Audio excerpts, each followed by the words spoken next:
Hello, good morning. ഞാൻ Nusiya, division ടീമിനെ മുന്നിൽ നിന്ന് നയിക്കുന്നു. എൻ്റെ കൂടെ ഡിവിഷനിൽ ഇൻചാർജസ് ആയിട്ട് മുനീർ സാറും അതുപോലെ തന്നെ സീനത്ത് മാഡമാണുള്ളത്. ഈ ഡിവിഷൻ പ്രോഗ്രാമിലേക്ക് ഇന്ന് നമുക്ക് ഒരു സ്പെഷ്യൽ ഗസ്റ്റിനെയാണ് കിട്ടിയിരിക്കുന്നത്. നമുക്ക് അദ്ദേഹത്തെ പരിചയപ്പെടുത്തി തന്നത് കോട്ടയം സിജി ജില്ലാ സെക്രട്ടറി ആയിട്ടുള്ള സാജിദ് സാറാണ്. ഇന്നത്തെ നമ്മുടെ അതിഥി കേരള ലൈഫ് മിഷൻ പദ്ധതിയുടെ ജില്ലാ കോർഡിനേറ്ററും അതുപോലെ തന്നെ LSGD അസിസ്റ്റന്റ് ഡയറക്ടറുമായ ഷറഫ് പി ഹംസ സാറാണ്. സാറിനെ ഈ പ്രോഗ്രാമിലേക്ക് വളരെ ഹൃദയപൂർവ്വം സ്വാഗതം ചെയ്യുന്നു. അതുപോലെ തന്നെ എല്ലാ ദിവസവും ഡിവിഷന് വേണ്ടി കാത്തിരിക്കുന്ന, ഡിവിഷന്റെ ഓരോ തുടിപ്പും നെഞ്ചിലേറ്റുന്ന പ്രിയപ്പെട്ട എല്ലാ ശ്രോതാക്കളെയും ഈ ഒരു പ്രോഗ്രാമിലേക്ക് സ്നേഹത്തോടെ സ്വാഗതം ചെയ്യുന്നു. അറിവിന്റെ പുതിയ വാതിൽ നമുക്ക് മുമ്പിൽ തുറക്കാൻ വേണ്ടി ഷറഫ് സാറിനെ സ്നേഹപൂർവ്വം ക്ഷണിക്കുന്നു. Sir, please. നമസ്കാരം. എന്നെ കേൾക്കാൻ പറ്റുന്നുണ്ടല്ലോ അല്ലേ? കേൾക്കുന്നുണ്ട് സാർ, പറഞ്ഞോളൂ. ഓക്കെ. ഇപ്പം ഈ ഒരു കൂട്ടായ്മയുടെ ഭാഗമാകാൻ പറ്റിയതിൽ വലിയ സന്തോഷം. ഒരു 30 മിനിറ്റ് സംസാരിക്കണം എന്ന് കരുതിയപ്പോൾ വാതിൽ എന്നൊരു വിഷയം എടുക്കാൻ കാരണം എൻ്റെ ഉറച്ച വിശ്വാസം ഇന്ന് നമ്മുടെ ഇവിടെ ഇപ്പോൾ എൻ്റെ കൂടി ഒന്നിച്ചുള്ളവരെല്ലാം സിജിയുമായിട്ടോ അല്ലെങ്കിൽ അത്തരം പ്രസ്ഥാനങ്ങളുമായിട്ടോ ചേർന്ന് നിൽക്കുന്നവരാണ്. പല കാര്യങ്ങളിലൂടെ ധാരാളം പുതിയ കാര്യങ്ങൾ പഠിക്കാനും പഠിച്ച കാര്യങ്ങൾ മറ്റുള്ളവർക്ക് പങ്കുവെക്കാനും ഒക്കെ ഏറ്റവും മുന്നിട്ട് നിൽക്കുന്ന ആൾക്കാരാണ്. ചുരുക്കി പറഞ്ഞാൽ ഒരു എബോവ് ആവറേജ് നിൽക്കുന്ന ആൾക്കാരാണ്. അവർക്ക് കാര്യങ്ങളെക്കുറിച്ചൊക്കെ അത്യാവശ്യം ധാരണയുള്ള, ഇപ്പോഴത്തെ നമ്മുടെ ഈ കാലത്ത് ആളുകളുടെ കൂട്ടത്തിൽ നടക്കാതെ കുറച്ച് മുന്നിൽ നടക്കുന്ന ആൾക്കാരാണെന്ന് നല്ല ബോധ്യമുണ്ട്. അപ്പം അങ്ങനെയുള്ളത് കൊണ്ട് എനിക്ക് തോന്നുന്ന 2-3 വാതിലുകൾ നിങ്ങളുടെ മുന്നിൽ പരിചയപ്പെടുത്തുക എന്നുള്ളതാണ് ഉദ്ദേശം. അപ്പം അത് എനിക്ക് തോന്നുന്ന എന്ന് പറയാൻ കാര്യം, എല്ലാ വാതിലുകളുടെയും പ്രത്യേകത, നമ്മുടെ മുന്നിലേക്ക് നിരവധി വാതിലുകൾ കാണും. ആ വാതിലുകളിൽ ഏതിലൊക്കെയാണ് മുട്ടേണ്ടത്, ഇനി ആ തുറന്നാൽ തന്നെ ആ വാതിലുകളിലൂടെ നമ്മുടെ മുന്നിലേക്ക് വരുന്ന കാര്യങ്ങൾ ഏതൊക്കെയാണ് തിരഞ്ഞെടുക്കേണ്ടത് എന്നൊക്കെയുള്ളത് തീർത്തും നമ്മൾ ഓരോരുത്തരും യുക്തിപൂർവ്വം ചിന്തിക്കേണ്ട കാര്യങ്ങളാണ്. അപ്പൊ ആ രീതിയിൽ നിങ്ങൾ മുട്ടണമെന്ന്, അല്ലെ നമ്മളെല്ലാം മുട്ടണമെന്ന് ആഗ്രഹിക്കുന്ന 1-2 വാതിലുകൾ പരിചയപ്പെടുത്താം. അത് മുട്ടണോ, അത് തുറന്നു കഴിഞ്ഞാൽ അവിടെ നിന്ന് കിട്ടുന്ന കാര്യങ്ങൾ സ്വീകരിക്കണോ എന്നൊക്കെയുള്ളത് പരിപൂർണമായിട്ടും നമ്മുടെ ഓരോരുത്തരുടെയും വ്യക്തിപരമായ ചോയ്സാണ്. അപ്പൊ ഞാൻ സമയം കളയുന്നില്ല. ആദ്യത്തെ വാതില് ഒരു എക്കോ ചേംബറിന്റെ വാതിലാണ്. വളരെ പ്രധാനപ്പെട്ട, ഇക്കാലത്ത് നമ്മൾ മുട്ടേണ്ടതും തുറക്കേണ്ടതുമെന്ന് ഞാൻ വിശ്വസിക്കുന്ന ഒന്നാമത്തെ വാതില് ഒരു ഇക്കോ ചേംബറിന്റെ വാതിലാണ്. അപ്പൊ എന്താ എക്കോ ചേംബർ എന്നുള്ളത് ഒന്ന് നല്ല ധാരണ ഉണ്ടായിരിക്കണം. പലർക്കും അറിയാം. ഇപ്പൊ അൽഗോരിതങ്ങളുടെ കാലമാണല്ലേ. നമ്മളിപ്പോൾ ഇരുന്ന് സംസാരിക്കുമ്പോൾ നമ്മുടെ ഫോണൊക്കെ ഓഫാണെന്ന് കരുതുക. ആരെങ്കിലും 2 പേരിരുന്ന് സംസാരിക്കുമ്പോൾ വൈകുന്നേരം കഴിച്ച ഒരു ബിരിയാണിയെ കുറിച്ചാണ് സംസാരിക്കുന്നതെന്ന് കരുതുക. നമ്മൾ ആ ബിരിയാണി കൊള്ളാം മറ്റു കാര്യങ്ങളൊക്കെ സംസാരിച്ച് കഴിഞ്ഞ് വീട്ടിൽ ചെന്ന് നെറ്റ് ഓണാക്കി ഫോൺ തുറക്കുമ്പോൾ, അത് ഫേസ്ബുക്കിലാണെങ്കിലും ഇൻസ്റ്റയിലാണെങ്കിലും ഏത് സോഷ്യൽ മീഡിയ പ്ലാറ്റ്ഫോമിലാണെങ്കിലും നമുക്ക് വരുന്ന ആദ്യത്തെ നോട്ടിഫിക്കേഷനുകൾ ബിരിയാണിയെ കുറിച്ചായിരിക്കും. നമ്മൾ എന്താണോ ചിന്തിക്കുന്നത്, എന്താണോ സംസാരിക്കുന്നത്, അത്തരം കാര്യങ്ങൾ അങ്ങനെ വെറുതെ ഫോണിലൂടെ അല്ലാതെ സംസാരിക്കുന്ന കാര്യങ്ങൾക്ക് പോലും ഇന്ന് നിർമ്മിത ബുദ്ധിയുടെ, ആർട്ടിഫിഷ്യൽ ഇന്റലിജൻസിന്റെ കാലത്ത് അതെന്താണെന്ന് പിടിച്ചെടുത്ത് അതിനനുസരിച്ചുള്ള നോട്ടിഫിക്കേഷൻസും അതിനനുസരിച്ചുള്ള കാര്യങ്ങളുമാണ് പലപ്പോഴും നമ്മുടെ മുന്നിലേക്ക് എത്താറ്. അപ്പൊ പിന്നെ നമ്മൾ ഏതെങ്കിലും ഒരു വീഡിയോയോ ഒരു ഓഡിയോയോ ഒരു ഫോട്ടോയോ ഒക്കെ കണ്ട് അത് കൊള്ളാമെന്ന് തോന്നി അത് ലൈക്ക് അടിച്ചാൽ, ഇനി ലൈക്കും ഷെയറും ഒന്നും ഇല്ലെങ്കിൽ പോലും സാധാ 1 സെക്കൻഡിൽ സ്കിപ്പ് ചെയ്യുന്ന ഒരു വീഡിയോ, മറ്റൊരു വീഡിയോ നമ്മളൊരു 3-4 സെക്കൻഡ് അല്ലെ 10-15 സെക്കൻഡ് 1 മിനിറ്റോ കണ്ടാൽ ആ നിമിഷം തന്നെ ഇന്ന് ഈ ലോകക്രമത്തെ തന്നെ നിയന്ത്രിക്കുന്ന അൽഗോരിതം തീരുമാനിക്കുകയാണ് നമുക്കിഷ്ടം ആ വിഷയങ്ങളാണ്, ആ വിഷയങ്ങളോടാണ് നമുക്ക് താല്പര്യം, നമ്മുടെ അഭിരുചി ഇന്നതാണ്. അതുകൊണ്ട് അത്തരം കാര്യങ്ങൾ തന്നെ നമുക്ക് പിന്നാലെ തരും. അപ്പൊ നമ്മൾ സ്വയം അങ്ങ് തീരുമാനിക്കുകയാണ്, ലോകമെന്ന് പറയുന്നത്, എനിക്ക് ചുറ്റുമുള്ള ലോകം ഇതാ ഇങ്ങനാണ്, എല്ലാവരും ചിന്തിക്കുന്നത് ഈ രീതിയിലാണ്, എല്ലാവരും വസ്ത്രം ധരിക്കുന്നത് ആ രീതിയിലാണ്. ഉദാഹരണത്തിന് ഇപ്പൊ ഡൽഹിയിൽ വലിയ പ്രക്ഷോഭം നടക്കുന്നു. ഇപ്പൊ CJPയുടെ പ്രക്ഷോഭം നടക്കുമ്പോൾ അതിൽ പ്രക്ഷോഭത്തിൽ പങ്കെടുക്കുന്ന ആളുകളുടെ പ്രക്ഷോഭത്തിന് അനുകൂലമായി കണ്ട ഒരു വീഡിയോ ഞാൻ ഫുൾ കണ്ട് അതിന് ലൈക്ക് അടിച്ചാൽ എനിക്ക് പിന്നെ വരുന്ന വീഡിയോകൾ മുഴുവൻ ആ പ്രക്ഷോഭവുമായി ബന്ധപ്പെട്ട് അതിനെ സപ്പോർട്ട് ചെയ്യുന്ന അതിന്റെ കാര്യകാരണങ്ങൾ വിശദീകരിക്കുന്ന വീഡിയോകളായിരിക്കും. ആ നിമിഷം ഞാൻ ഉറച്ചു വിശ്വസിക്കുന്നത് ഇന്ത്യ എന്ന രാജ്യം മുഴുവൻ ആ സമരത്തിന്റെ കൂടെയാണ്. ജനങ്ങളുടെ എല്ലാം ഏറ്റവും പ്രധാനപ്പെട്ട വിഷയമായ ആ സമരത്തെയാണ് കാണുന്നത്. ആ സമരം ഇന്ത്യ എന്ന രാജ്യത്തെ അപ്പാടെ മാറ്റിമറിക്കാൻ പോവുകയാണ്. ഞാനങ്ങനെ ചിന്തിക്കുകയാണ്. യാഥാർത്ഥ്യം അതാകണമെന്നില്ല. നേരെ മറിച്ച് ഞാൻ സമരത്തിനോട് അത്ര ആഭിമുഖ്യമുള്ള ആളല്ല. ഈ സമരം ശരിയല്ലെന്ന് വിശ്വസിച്ചുകൊണ്ട് അങ്ങനത്തെ ഒരു വീഡിയോയാണ് കാണുന്നതെങ്കിൽ, അതിനാണ് ലൈക്ക് അടിച്ചതെങ്കിൽ, പിന്നീട് വരുന്നത് മുഴുവൻ ഈ സമരം പ്രൊപ്പഗണ്ടയാണ്, ഈ സമരം പ്രശ്നമാണ്, ഈ സമരം രാജ്യത്തെ തന്നെ തകർക്കാനാണെന്നുള്ളത് പറഞ്ഞ വീഡിയോകളാണ്. ആ നിമിഷവും ഞാൻ ഉറച്ചു വിശ്വസിക്കാൻ പോകുന്നത് ഇത് മൊത്തം കുഴപ്പമാണ്, ഈ സമരം എന്ന് പറയുന്നത് പ്രശ്നമാണ്, ഇവിടെയുള്ള ആൾക്കാർ മുഴുവൻ ഇതിനെ എതിർക്കുന്നതാണ്, ആരൊക്കെയോ കുറച്ചു പേര് മാത്രം ചെയ്യുന്ന സമരങ്ങളാണ്. എന്താ യാഥാർത്ഥ്യം? ഈ രണ്ടും ശരിയല്ല. നമ്മൾ കാണുന്നതും കേൾക്കുന്നതും ആയിട്ടുള്ള എന്ത് കാര്യങ്ങളാണോ അത്തരം കണ്ടന്റുകൾ തന്നെ നമ്മളിലേക്ക് സോഷ്യൽ മീഡിയയും പുതിയ ഇൻഫർമേഷൻ യുഗവും തന്നുകൊണ്ട് ഹലോ ഓക്കെ അപ്പം അങ്ങനെ തന്നുകൊണ്ട് ഇതാണ് ശരി, ലോകം മുഴുവൻ ചിന്തിക്കുന്നത് ഇങ്ങനെയാണെന്ന് നമ്മളെ തെറ്റിദ്ധരിപ്പിച്ചുകൊണ്ട് അങ്ങനെ ഒരു മായിക ലോകത്തിൽ, യഥാർത്ഥമല്ലാത്തൊരു ലോകത്തിൽ നമ്മളെ എല്ലാവരെയും ആക്കി വെച്ചിട്ടുണ്ട്. ആ ലോകത്തിന്റെ പേരാണ്, ആ റൂമിന്റെ പേരാണ് എക്കോ ചേംബർ. നമ്മൾ ആദ്യം ഞാൻ പറഞ്ഞതുപോലെ കാലത്തിനൊപ്പോ ലോകത്തിനൊപ്പോ സഞ്ചരിക്കുന്നവരല്ല, അതിനു മുന്നേ സഞ്ചരിക്കേണ്ടവരാണ്, ആളുകൾക്ക് കാര്യങ്ങൾ പറഞ്ഞു കൊടുക്കേണ്ടവരാണ്. അങ്ങനെ വരുമ്പോൾ നമ്മൾ നിർബന്ധമായിട്ടും ആ എക്കോ ചേംബറിൽ നിന്ന് പുറത്ത് കിടക്കണം. എന്താണ് യാഥാർത്ഥ്യമെന്ന് മനസ്സിലാക്കണം. അതുകൊണ്ട് എനിക്ക് ഇന്ന് എന്നെ കേൾക്കുന്ന എല്ലാ പ്രിയപ്പെട്ട സുഹൃത്തുക്കളോടും പറയാനുള്ളത്, നമ്മുടെ മുന്നിൽ നിർബന്ധമായും ആ എക്കോ ചേംബറിന് വെളിയിലേക്ക് പോകുന്ന ഒരു വാതിൽ ഉണ്ടായിരിക്കണം. ആ വാതിൽ എങ്ങനെയാണ് ആ വാതിൽ അത് എങ്ങുള്ള വാതിലല്ല, നമ്മൾ സ്വയം സൃഷ്ടിക്കേണ്ട ഒരു വാതിലാണ്. ആ വാതിൽ സൃഷ്ടിക്കാൻ ചെയ്യാവുന്ന ഒരു കാര്യം, ഒന്നാമത്തേത് ബോധപൂർവം ഈ അൽഗോരിതത്തെ പറ്റിക്കുക എന്നുള്ളതാണ്. ഞാൻ ഇലക്ഷന്റെ സമയത്ത് ഒരു മുഖ്യമന്ത്രിയുടെ ഒരു വീഡിയോ ലൈക്ക് ചെയ്താൽ പിന്നെ എനിക്കിത് തന്നെ വന്നുകൊണ്ടിരിക്കുമ്പോൾ ഞാൻ സ്വയം തെറ്റിദ്ധരിക്കുകയാണ്, ഇതാണ് കേരളത്തിലെ വിഷയങ്ങൾ, എൻ്റെ വോട്ട് ചെയ്യുന്നത് ഞാൻ അതനുസരിച്ചാണ്, ഞാൻ എൻ്റെ ക്രിക്കറ്റ് ടീമിന് വേണ്ടി കൈയടിക്കുന്നത് അതനുസരിച്ചാണ്. അതല്ല, അതിന്റെ യാഥാർത്ഥ്യം മനസ്സിലാക്കണമെങ്കിൽ ആ എക്കോ ചേംബറിനെ പൊട്ടിച്ച് ആ വാതിലിലൂടെ നമ്മൾ വെളിയിൽ വരണം. അപ്പോൾ ഒന്ന് ഞാൻ പറഞ്ഞു, അതിന് അൽഗോരിതത്തെ പറ്റിക്കുക. അൽഗോരിതത്തെ പറ്റിക്കാനുള്ള വഴി എന്താ? നമ്മൾ സ്ഥിരം കണ്ടുകൊണ്ടിരിക്കുന്നത്, ഇപ്പൊ കുക്കിംഗ് വീഡിയോയും തമാശ വീഡിയോകളുമാണ് കണ്ടുകൊണ്ടിരിക്കുന്നതെങ്കിൽ അത് മാത്രമല്ല ലോകം എന്നറിയാൻ ബോധപൂർവം തന്നെ വ്യത്യസ്തമായ വിഷയങ്ങൾ സെലക്ട് ചെയ്ത് അത്തരം വീഡിയോകൾ സെർച്ച് ചെയ്ത് ചില വീഡിയോകൾക്കിടയിൽ ലൈക്ക് അടിക്കുക, ചിലതിന് ഒരു കമന്റ് ഇടുക.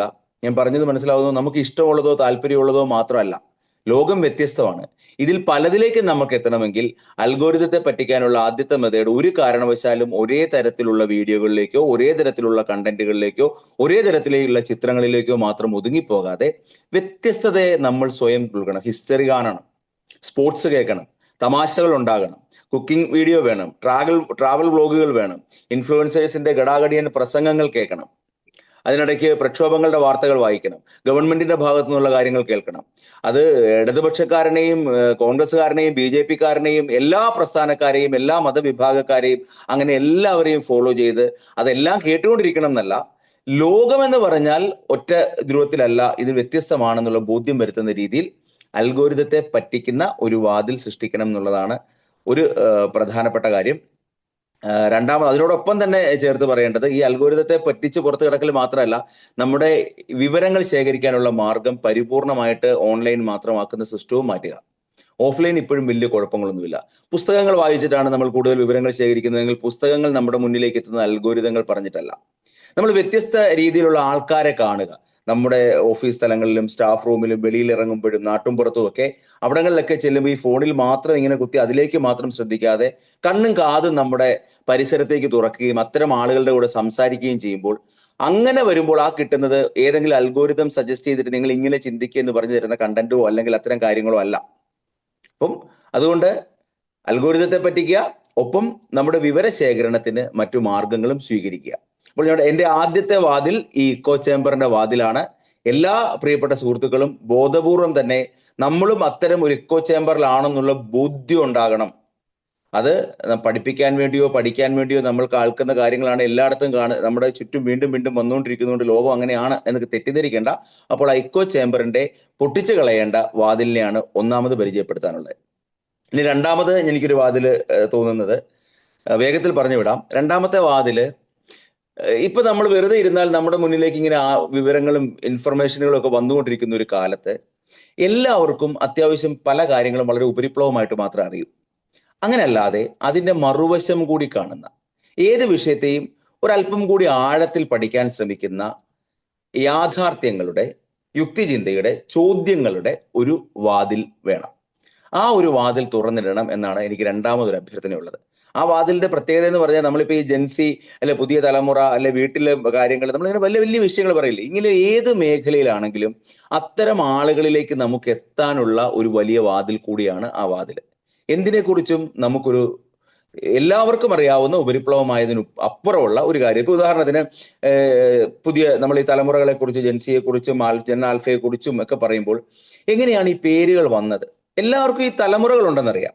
പക്ഷെ നമ്മൾ അതിന്റെ ഒരു വശം കൂടെ കിടന്ന് എങ്ങനെയാണ് ഈ പേരുകൾ വന്നതെന്ന് ചോദിക്കുമ്പോൾ, ഒന്നാം ലോക മഹായുദ്ധകാലത്ത് അന്ന് ഒരു ജനറേഷൻ ഉണ്ടായിരുന്നു.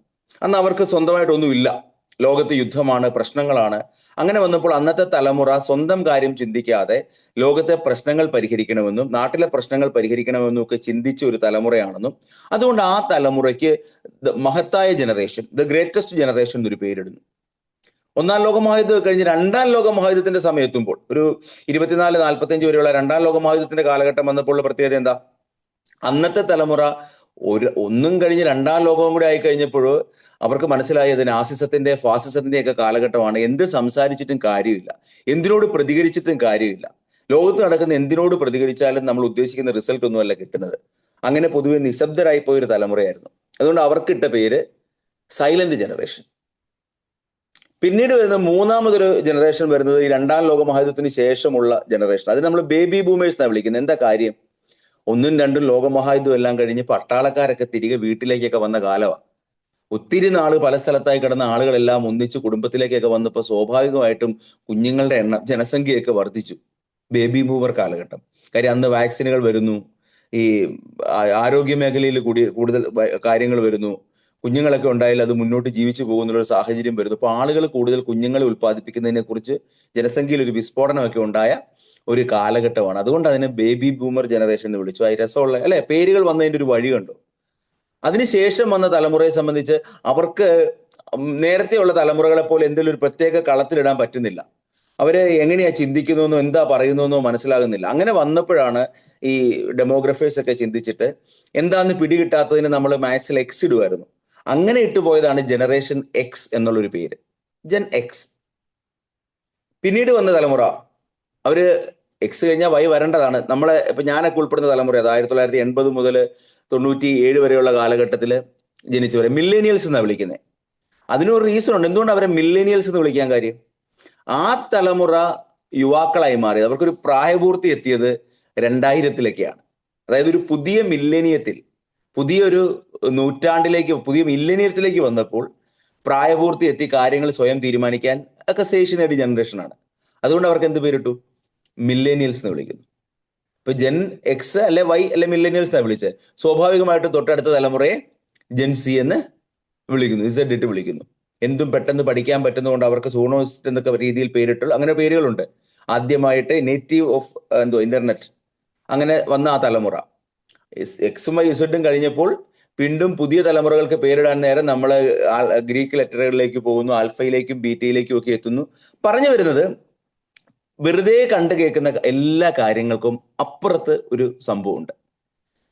നമ്മൾ പുതിയ കാലമാണെന്ന് പറഞ്ഞാൽ പോലും ആരും അതിനപ്പുറത്തേക്കൊന്നും അധികം പോകാറില്ല. അങ്ങനെ പോകാനുള്ള ആ ഒരു വാതിൽ തുറന്ന് അങ്ങനെ ഒരു ശ്രമം കൂടി നമ്മൾ നടത്തുകയാണെങ്കിൽ നമുക്കത് നമ്മുടെ വീട്ടില്, നമ്മുടെ നാട്ടില്, സുഹൃത്തുക്കൾക്കിടയിൽ, നമ്മളൊരു ജോലി ചെയ്യുമ്പോൾ ആ സ്ഥലത്ത്, അവിടെ നമ്മൾ ചെയ്യുന്ന ജോലി എന്താണെങ്കിലും ശരി, ഒരു പുതിയ കാര്യം അറിയാമെങ്കിൽ, ആളുകളുടെ തെറ്റിദ്ധാരണയുള്ള പല കാര്യങ്ങളും തിരുത്തി കൊടുക്കാൻ പറ്റുമെങ്കിൽ നമുക്കവിടെ ഒരു അപ്പർ ഹാൻഡ് കിട്ടും. മക്കളുടെ ഇടയിലാണ് പോലും. ഞാനിപ്പോൾ ഈ പറഞ്ഞ കഥ എൻ്റെ 6ാം ക്ലാസ്സുകാരൻ മോനും 11ാം ക്ലാസ്സുകാരൻ മകനും എൻ്റെ 74 വയസ്സുള്ള അച്ഛനും ഒരുപോലെ രസമുള്ള കാര്യമാണ് അല്ലേ. നമ്മൾ വളരെ സിമ്പിളായ കാര്യങ്ങളൊക്കെ പറയും. ഇപ്പം പാമ്പ് കടിയേറ്റ ആളുകൾ മരിച്ചുകൊണ്ടിരുന്ന സമയത്ത് വീട്ടില് അച്ഛനും അമ്മയും കൂടെ ചേർന്ന് വീടിന് ചുറ്റും വെളുത്തുള്ളി ചതച്ച് ഇടുന്നു, അല്ലെങ്കിൽ മണ്ണെണ്ണ ഇടുന്ന കാര്യം വരുമ്പോൾ പാമ്പുകളെ കുറിച്ച് ജസ്റ്റ് അത്യാവശ്യം കാര്യങ്ങൾ അറിയാനും, എന്നിട്ട് മണ്ണെണ്ണയോ അല്ലെങ്കിൽ വെളുത്തുള്ളിയുടെയോ മണം പിടിക്കാനുള്ള ഒരു ശേഷിയും പാമ്പിനില്ല എന്നുള്ളതും, മറിച്ച് പാമ്പിന്റെ പുറത്തേക്ക് മണ്ണെണ്ണ വീണാൽ ഒന്ന് പൊള്ളിപ്പോകാനുള്ള സാധ്യത ഉണ്ടെന്നുള്ളതും കാര്യകാരണ സഹിതം പറഞ്ഞു കൊടുക്കുമ്പം നമുക്കവിടെ ഓപ്പണായി കിട്ടുന്നത് മറ്റൊരു വാതിലാണ്. ആ വാതിലിലൂടെ നമുക്ക് ആവശ്യമുള്ള മറ്റു കാര്യങ്ങളിലേക്ക് പോകാം. പക്ഷേ ഡീപ്പായ കാര്യങ്ങളും ചുറ്റുവട്ടത്ത് ആൾക്കാർ തെറ്റിദ്ധരിക്കുന്ന കാര്യങ്ങൾക്ക് ഉള്ള യഥാർത്ഥ അറിവും പറഞ്ഞു കൊടുക്കാൻ പറ്റിയാൽ ആ ഒരു വാതിൽ വളരെ പ്രസക്തമാണ്. അല്ലെ, ഇന്നാണെങ്കിൽ ഈ അബദ്ധങ്ങളുടെ ഘോഷയാത്ര, അവിടെ ഈ വാതിൽ തുറക്കുകയും ഈ വാതിലിലൂടെ കിട്ടുന്ന കാര്യങ്ങൾ ലോകത്തോട് പറഞ്ഞു കൊടുക്കേണ്ടത് നമ്മുടെ ഒരു വലിയ ബാധ്യത കൂടിയാണ്. ഇന്നങ്ങനെയല്ല, പ്രത്യേകിച്ചും ഭക്ഷണത്തിന്റെ കാര്യത്തില്, ചിന്തിക്കുന്നതിന്റെ കാര്യത്തില്, ആരോഗ്യം, എക്സർസൈസ് ചെയ്യുന്ന കാര്യത്തിലൊക്കെ വഴിയെ പോകുന്നവരെല്ലാം ഒരു ഫോൺ കയ്യിലുണ്ടെങ്കിൽ എന്തും വിളിച്ചു പറയുന്ന ഈ ഒരു കാലഘട്ടത്തിൽ, നമ്മളിൽ പലരും അത് ഫോളോ ചെയ്ത് അബദ്ധം പറ്റാറുള്ള ഒരു കാലഘട്ടത്തിൽ, കാര്യങ്ങളുടെ യാഥാർത്ഥ്യം തിരിച്ചറിയുന്ന, കാര്യങ്ങൾ കുറച്ചുകൂടി ഗൗരവത്തിൽ പഠിക്കുന്ന ഈ ഒരു വാതിലുകൾ തുറക്കാൻ വേണ്ടി ശ്രമിക്കണം. ആ ഒരു വാതിൽ വളരെ പ്രധാനപ്പെട്ടതാണ്. ഈ കഴിഞ്ഞ ദിവസം ഇങ്ങനെ ഇരുന്ന് സംസാരിക്കുമ്പോൾ ഒരാൾ പറയാണ്, നമ്മൾ ഈ വെളിയിൽ നിന്ന് കോള കുടിക്കുന്നതും അല്ലെങ്കിൽ അൽഫാം കഴിക്കുമ്പോഴും ഒക്കെ നമ്മുടെ ഷുഗർ ഷൂട്ട് ചെയ്യുന്ന കാര്യവും മറ്റുമൊക്കെ പറയുന്നു. അപ്പോഴും വരുന്ന ഒരു ശാസ്ത്രീയമായ പഠനങ്ങൾ നടത്തി ചോദിക്കുമ്പോൾ ഇത്തരത്തിൽ വെളിയിൽ നിന്ന് ജങ്ക് ഫുഡ് കഴിക്കുന്നതും കോള കഴിക്കുന്നതും സോഡ കഴിക്കുന്നതും ഒക്കെ ഒരു മൊത്തം രാജ്യങ്ങളുടെ കണക്കെടുത്ത് പരിശോധിച്ചാൽ ആ രാജ്യങ്ങളിലൊക്കെ നമ്മുടെ നാട്ടിൽ പലരും, ഭൂരിഭാഗം നമ്മൾ ഈ എപ്പോഴും വെളിയിൽ നിന്ന് ന്യൂജനിൽ ഏറ്റവും പുതിയ ആൾക്കാർ അത്യാവശ്യം സാമ്പത്തികമായി ഉന്നതിയിൽ നിൽക്കുന്നവരല്ല, നാട്ടുംപുറത്തൊക്കെ നിൽക്കുന്നവർ കോളയും സോഡയും കുടിക്കുന്നവരൊന്നും ഇല്ല. എന്നിട്ടും അവർക്കെല്ലാം ഷുഗറാ. എന്താ കാര്യം? അത് പറഞ്ഞു കൊടുക്കാൻ പറ്റുന്നത് ശരിയാണ്, നമുക്ക് കോളയും സോഡയും കുടിച്ചാൽ ഷുഗർ പെട്ടെന്ന് ഷൂട്ടപ്പ് ചെയ്യുമായിരിക്കും. എന്നാൽ നമ്മുടെ യഥാർത്ഥ വില്ലൻ ആഴ്ചയിൽ 2-3 സോഡയോ കോളയോ കുടിക്കുന്നതിനേക്കാൾ ഭീകരമാണ് ഓരോ ദിവസവും 3 നേരവും നമ്മൾ അരിയാഹാരം കഴിക്കുന്നതോ അല്ലെങ്കിൽ നമ്മുടെ ഭക്ഷണ രീതികൾ വരുന്നതോ. ഈ വീട്ടില് നമ്മുടെ പാചകത്തിന് നിൽക്കുന്നവർ, അത് പുരുഷനാണെങ്കിലും സ്ത്രീ ആണെങ്കിലും, എണ്ണ ഒഴിക്കുന്നിടത്ത് പോലും അളന്നൊഴിക്കുന്നതിന് പകരം നമ്മളെല്ലാം നമ്മുടെ വീടുകളിൽ കാണിക്കില്ലേ, എണ്ണക്കുപ്പി എടുത്ത് ഇങ്ങനെ പെട്ടെന്ന് ഒരു കൈയളവ് വെച്ച് ഒഴിക്കുന്നതും ഒക്കെ അപകടകരങ്ങളാണെന്നും അത്തരം ശീലങ്ങളാണ് പ്രധാനപ്പെട്ടതെന്നും അത്തരം കാര്യങ്ങളിലാണ് കോൺസെൻട്രേറ്റ് ചെയ്യേണ്ടതെന്നും ഒക്കെയുള്ള ബോധ്യപ്പെടുത്തലുകൾ വരുത്താൻ പറ്റിക്കഴിഞ്ഞാൽ അത് ഒരു നല്ല കാര്യം ചെയ്യലാണ്. അതിന്റെ ഒപ്പം തന്നെ ഒരു പുതിയ ഇൻഫർമേഷന്റെ കാര്യം കൊടുക്കലാണ്. ഒപ്പം ഈ ആ വാതിലൂടെയാണ് നമ്മൾ എന്തിന്റെയും കഥകൾ തപ്പണം എന്ന് പറയുന്നത്. എന്ത് കാര്യത്തിന്റെയും കഥകൾ തപ്പുക. ഇപ്പൊ ലോകകപ്പ് കഴിയുന്നു. ലോകകപ്പ് കഴിയുമ്പോൾ ആ ലോകകപ്പുമായി ബന്ധപ്പെട്ട എല്ലാ കാഴ്ചകളും നമ്മൾ എല്ലാവരും കണ്ടതാണ്. അതിൽ ഓരോന്നിന്റെയും കുഞ്ഞു കുഞ്ഞു കഥകളും കൂടി തപ്പിയെടുത്ത് ആ കഥകൾ അറിഞ്ഞ് മറ്റുള്ളവരോട് പറയുമ്പോൾ കിട്ടുന്ന ഒരു ഒരു ഒരു നമുക്ക് കിട്ടുന്ന ഒരു അപ്പർ ഹാൻഡും ഒപ്പം മറ്റുള്ളവർക്കുമായി ഉണ്ടാക്കിയെടുക്കാൻ പറ്റുന്ന ഒരു ബോണ്ടും വളരെ വലുതാണ്. ഇപ്പം സ്പെയിനിന്റെ മാർക്ക് ഉക്കറല്ലേ ഫൈനൽ കളിച്ച് ജയിച്ചു വരുമ്പോൾ ആകെ ഡിഫൻസിൽ നിറയെ മുടിയുള്ള ആ മനുഷ്യനെ കാണുമ്പോൾ നമ്മൾ പിന്നെ പത്രത്തിൽ വായിക്കുകയാണ്, അങ്ങനെ ആ മുടിക്ക് പിന്നിൽ ഒരു കഥയുണ്ട്. ആ മുടിക്ക് പിന്നിലെ കഥയെന്ന് പറയുന്നത് അദ്ദേഹത്തിന്റെ കൊച്ചുമകൻ, അത് ഓട്ടിസമാണ്.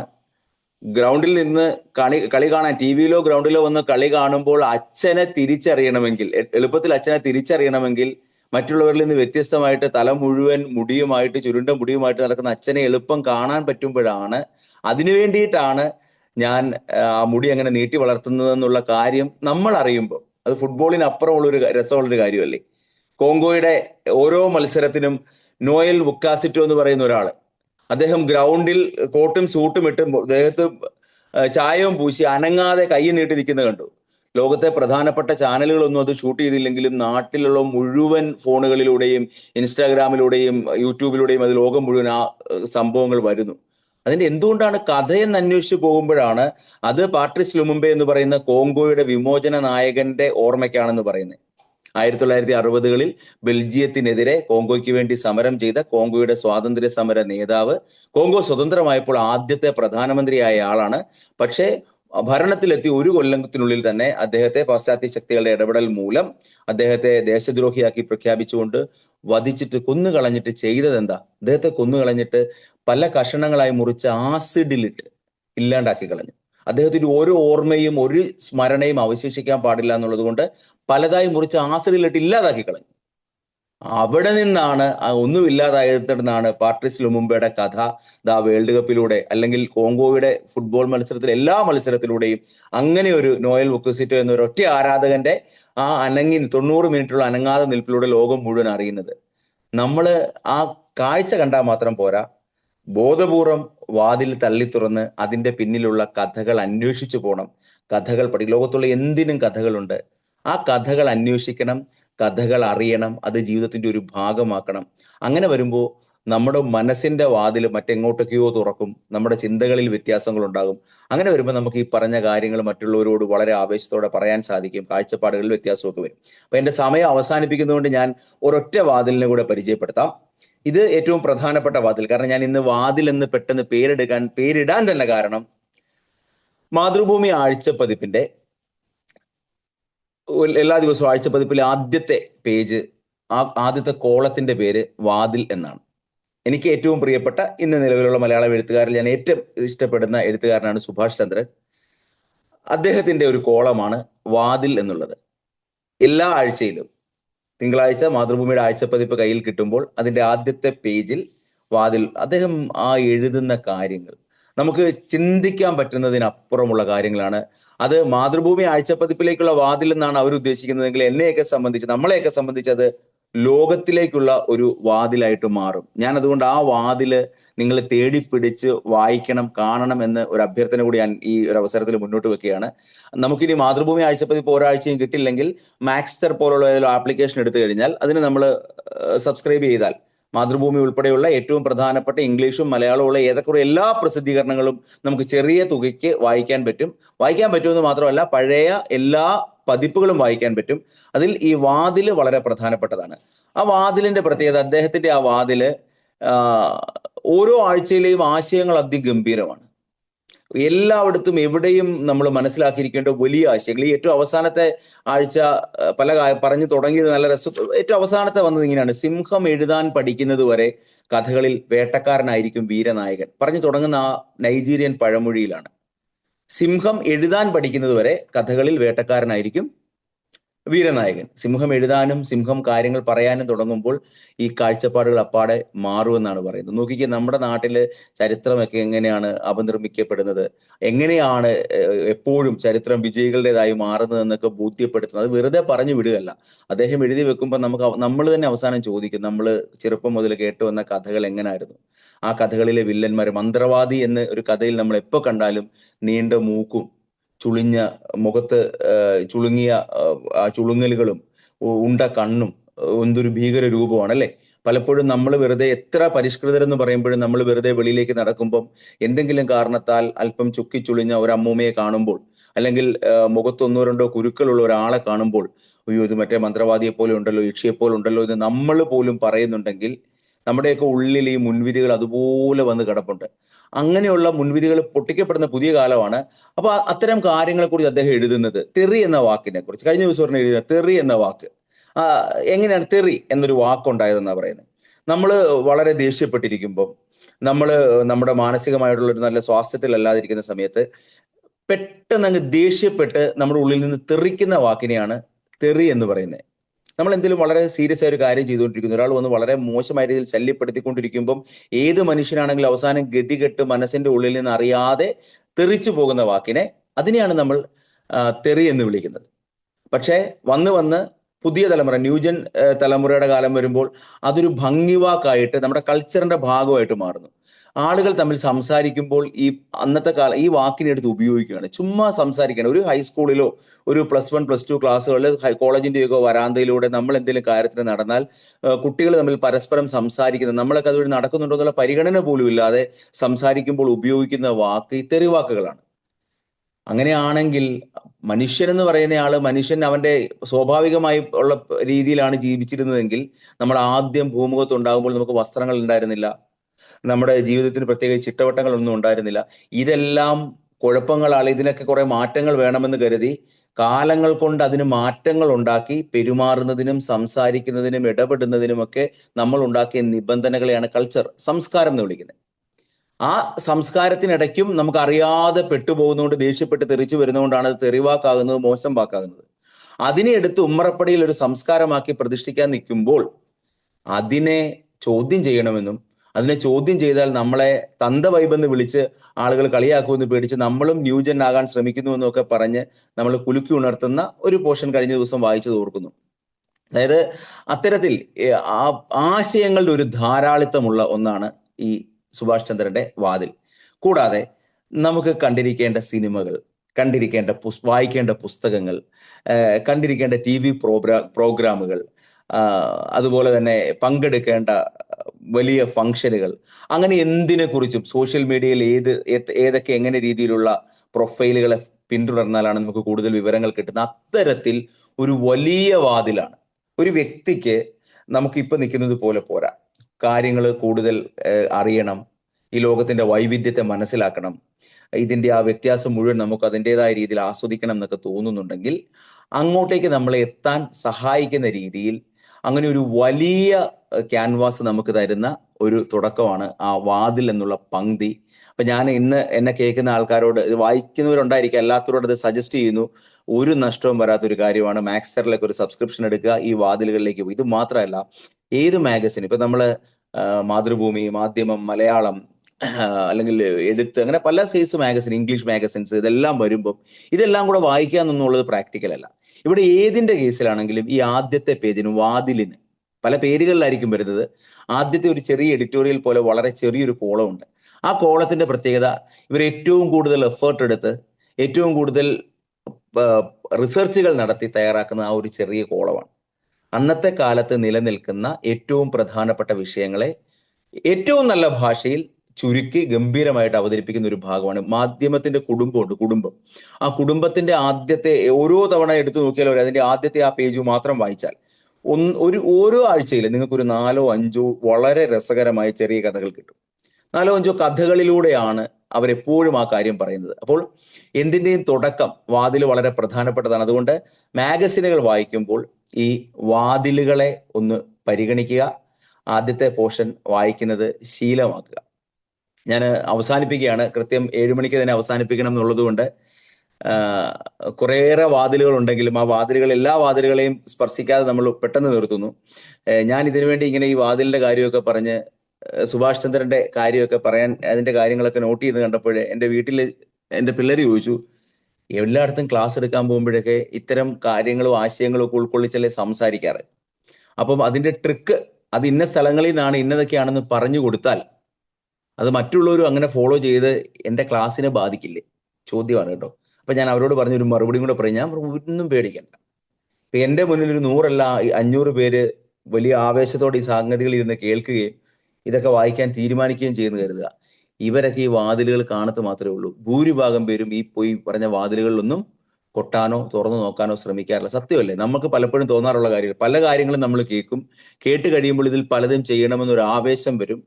ആ ആവേശം അവിടെ അവസാനിക്കുക എന്നുള്ളതല്ലാതെ ആരെങ്കിലും വേറെ നാളെ ഇതൊക്കെ ഒന്ന് നോക്കിയിട്ട് ഇതിനകത്ത് കഥ പറഞ്ഞാൽ അത് കേട്ടിട്ട് ആ കേട്ട കഥ വേണമെങ്കിൽ അങ്ങോട്ടോ ഇങ്ങോട്ടോ കുറച്ച് മാറ്റം വരുത്തി ഒരു ക്ലാസ്സിൽ അവതരിപ്പിക്കാനോ അല്ലെങ്കിൽ അത്തരം ചില കാര്യങ്ങൾ ജീവിതത്തിൽ പകർത്താനോ ശ്രമിക്കുന്നതല്ലാതെ, എല്ലാവരുടെയും കാര്യമല്ല പറയുന്നത്, ഭൂരിഭാഗം പേരും, അത് ഏത് ആൽഫ ആണെങ്കിലും ശരി, ഇനി പഴയ ഗ്രേറ്റർ ജനറേഷൻ ആണെങ്കിലും ശരി, നമ്മൾ മനുഷ്യന്റെ ഏറ്റവും വലിയ പ്രത്യേകത, മനുഷ്യന്റെ ആ ഒരു സ്വഭാവത്തിന്റെ ഒരു പ്രത്യേകത, നമ്മൾ ഇതിന് പിന്നാലെ ഓടി നടന്ന് ഈ കാര്യങ്ങളൊക്കെ അന്വേഷിച്ചെടുത്ത് എന്നാൽ ഇതൊക്കെ ശരിയാക്കിയേക്കാമെന്ന് ആലോചിക്കും. പക്ഷെ അത് ചെയ്യൽ കുറവാണ്. ആ ഒരു കോൺഫിഡൻസിലാണ് ധൈര്യസമേതം ഇത്തരം കാര്യങ്ങൾ വന്ന് നിന്ന് പറയുന്നത്.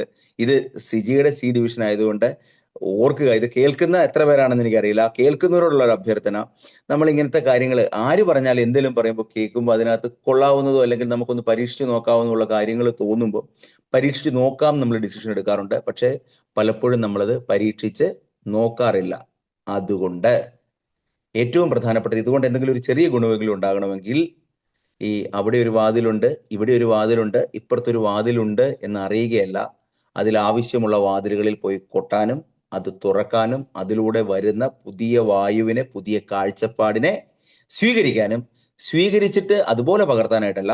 മഹാത്മാഗാന്ധിയുടെ ഏറ്റവും ഗംഭീരമായ പുസ്തകം പറയുന്നത് ഹിന്ദു സ്വരാജാണ്. ഇന്ത്യ എന്ന് പറഞ്ഞ രാജ്യം എങ്ങനെ ആയിരിക്കണം എന്നുള്ളതിനെ കുറിച്ച് ഗാന്ധി ലോകത്തിനൊരു ആശയം നൽകുന്നത് ഹിന്ദു സ്വരാജ് എന്ന പുസ്തകത്തിലൂടെ. അതിൽ അദ്ദേഹം പറയുന്നുണ്ട്, ഈ പുസ്തകത്തിൽ പറയുന്ന മുഴുവൻ കാര്യങ്ങളും എന്റേതാണ്, എന്നാൽ ഇതിലൊന്നും എന്റേതല്ല.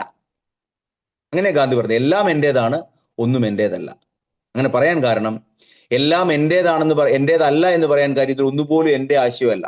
ഞാൻ ഇത് ലോകത്തുനിന്ന് പല സ്ഥലങ്ങളിൽ നിന്ന് വായിച്ച് കണ്ട് കേട്ട് അറിഞ്ഞ് മനസ്സിലാക്കിയ കാര്യങ്ങളാണ്. പിന്നെ ഇതെല്ലാം എന്റേതാന്ന് പറയാൻ കാര്യം, അതൊന്നും ഞാൻ അതുപോലെ ആവർത്തിച്ചിട്ടില്ല. അതിലേക്ക് എന്റെ അനുഭവങ്ങളും എന്റെ തോന്നലുകളും കൂടെ ചേർത്ത്, എന്റെ ശരികളും കൂടെ ചേർത്ത് ഞാൻ എന്റേതാക്കിയത് കൊണ്ടാണ് അങ്ങനെ പറയുന്നത്. അതുപോലെ വാതിലുകൾ തുറന്നിടുക, ഇരു കൈയും നീട്ടി കാര്യങ്ങളെ സ്വീകരിക്കുക, അടച്ചിടേണ്ടതിനടുത്ത് അടച്ചിട്ട് ഒഴിവാക്കുക, കിട്ടിയ കാര്യങ്ങളെ നമ്മുടെ ബോധ്യം കൂടി ചേർത്ത് കൃത്യമാക്കി മനസ്സിലാക്കി മുന്നോട്ട് പോവുക. അങ്ങനെ മുന്നോട്ട് പോകാനായിട്ട് ഒരുപാട് വാതിലുകൾ നമുക്ക് തുറക്കട്ടെ എന്ന് മാത്രം ആശംസിച്ചുകൊണ്ട് ഞാൻ നിർത്തുന്നു. നന്ദി, നമസ്കാരം.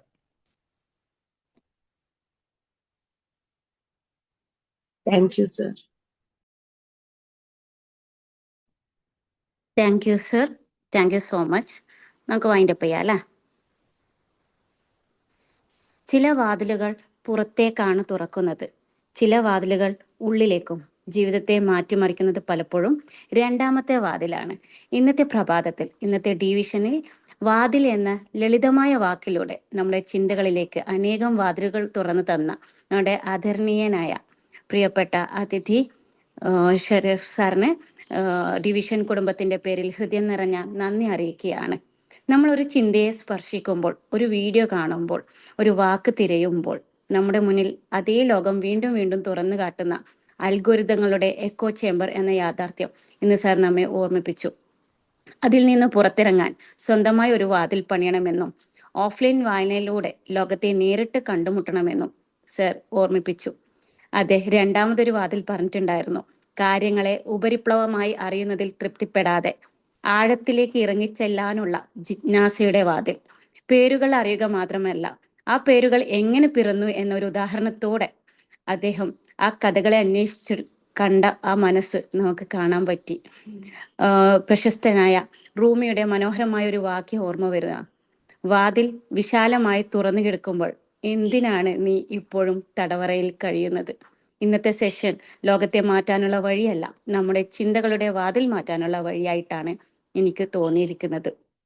ഈ മനോഹരമായ വ്യത്യസ്തമായ ചിന്തകൾ പങ്കുവച്ച സാറിന് ഒരിക്കൽ കൂടി നന്ദി അറിയിക്കുകയാണ്. കൂടെ നമ്മുടെ പ്രിയപ്പെട്ട പ്രോഗ്രാം ഡയറക്ടർ നൂസിയ മാം, അണിയറയിൽ പ്രവർത്തിച്ച ഡിവിഷന്റെ എല്ലാ ടീം അംഗങ്ങൾക്കും, ഈ പ്രഭാതത്തെ അർത്ഥവത്താക്കിയ എല്ലാ പങ്കാളികൾക്കും എൻ്റെ ആത്മാർത്ഥമായ നന്ദി അറിയിക്കുകയാണ്. അവസാനമായി ഒരു ചെറിയ കവിതാശകലം. അടഞ്ഞ വാതിലുകളെ മാത്രം നോക്കി നിൽക്കരുത്, തുറക്കാൻ കാത്തിരിക്കുന്ന വാതിലുകളിലേക്കാണ് യാത്ര തുടങ്ങുന്നത്. ഇന്ന് നമ്മുടെ മുന്നിൽ അത്തരം പുതിയ ചിന്തകളുടെ വാതിലുകൾ തുറന്ന് കിട്ടിയിരിക്കുകയാണ്. Have a nice day to all. Thank U.